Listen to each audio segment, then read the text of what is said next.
今天讲一寡反犹太言论的美国人气的歌手肯伊·韦斯特，伫5月初发表一条希特勒万岁的歌哦，歌词拢在学了纳粹主义，有真侪平台拢禁播。澳洲的内政部宣布讲要取消伊的签证。澳洲的内政部长嘛表示讲，无欢迎宣传种族仇恨言论的人。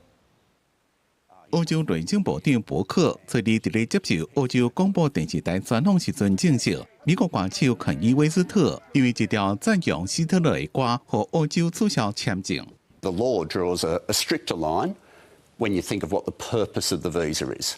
So most of the visas that have been cancelled under this section have been where someone was seeking to make a public speech, public advocacy. The only one that I can think of where it wasn't for public advocacy, the visa, but we cancelled anyway.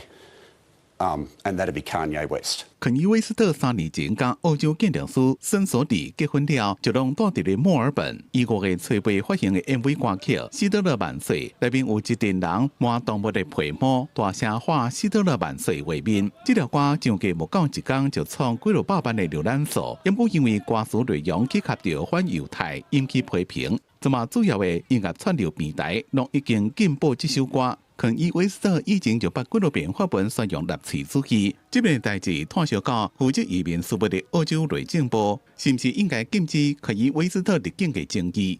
It wasn't a visa even for the purpose of the concert. It was a lower level, and the officials still looked at the law and said, "You're going to have a song and promote that sort of Nazism? We don't need that in Australia." 对有人质疑澳洲内政部侵害个人的言论自由，伯克安尼回应。 For Australian citizens, yeah, you've got full freedom of speech, but we have enough problems in this country already without deliberately importing bigotry. 澳洲内政部也捌伫咧2024年拒绝合法签证和批评犹太人的美国保守派幕后欧文斯，因为肯伊·韦斯特伫2022年就捌因为伊的歌赞扬纳粹加反犹太言论，和运动品牌阿迪达停止甲伊的合作关系。公司新闻张淑芬编译。